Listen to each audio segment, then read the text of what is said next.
Za pripravo vročih kamnov potrebujemo kamne, grelnik, manjšo belo brisačko in eno večjo brisačo.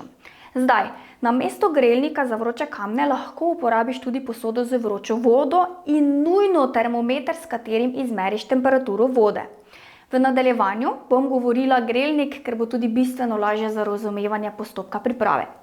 Za začetek vse omenjeno mehanično čistiš in razkužiš, brisače strojno miješ na 90 stopinj Celzija.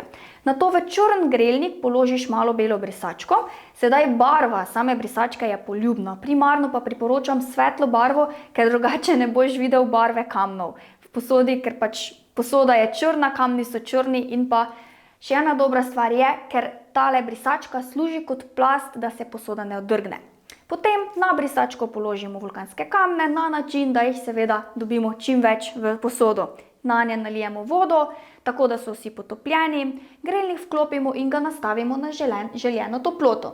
Priporočljive stopinje Celzija vode v grelniku so od 45 pa vse do 65 stopinj. Uporabiš lahko tudi bolj vročo vodo, vendar je nujno potrebna pazljivost, da stranke ali sebe ne opečeš. Normalno je, da v začetku dela s kamni tvoje roke niso navajene teh stopinj.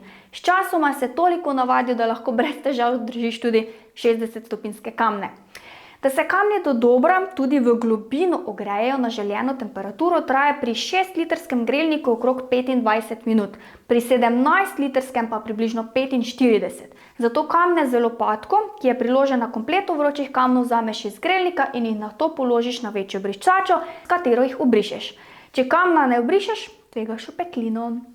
To je vse, kar se tiče priprave kamnov. Nadaljujmo z naslednjim poglavjem.